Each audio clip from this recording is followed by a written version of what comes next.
Alors, on va définir dans l'activité 1, page 16, le concept de suite numérique.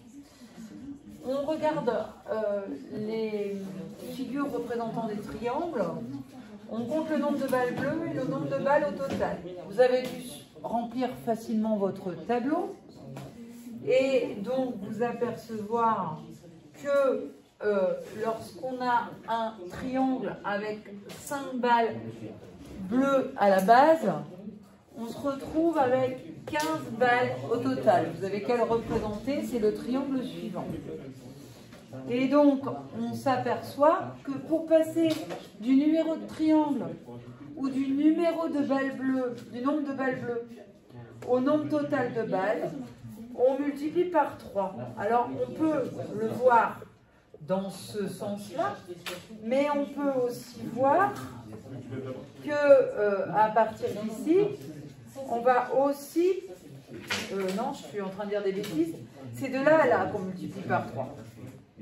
2 fois 3, 6. 3 fois 3, 9. 4 fois 3, 12. 5 fois 3, 15.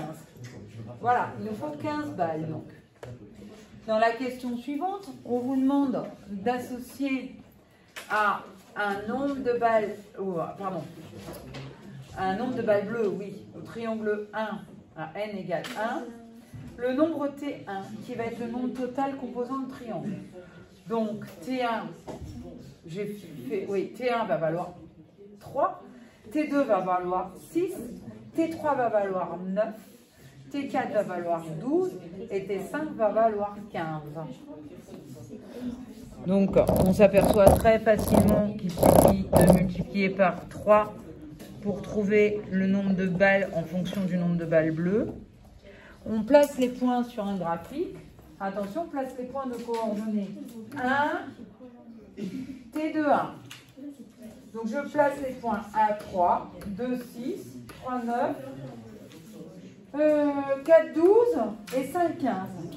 Je m'aperçois que ces points de coordonnées, ici n, le numéro de triangle, et ici le nombre de balles au total, sont sur une droite, puisque les points sont alignés avec l'origine. Il s'agit d'une situation de proportionnalité avec un coefficient de proportionnalité de 3. Et plus généralement, il s'agit d'une fonction linéaire qui à x associe 3x. Sauf que, en fait, on n'a pas de point intermédiaire ici. Il s'agit donc de valeurs de triangle. Donc ce ne sont que des valeurs entières. Donc au lieu de mettre x, on va écrire n.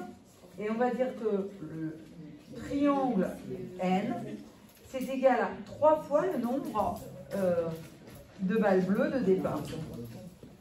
Donc on définit ainsi une suite de termes généraux 3n avec n qui est dans l'ensemble des entiers naturels. Donc c'est pratiquement comme une fonction, sauf qu'il s'agit d'une fonction définie dans l'ensemble des entiers naturels. Voilà, et ça prend des valeurs ponctuelles. On continue avec l'activité 2, page 16.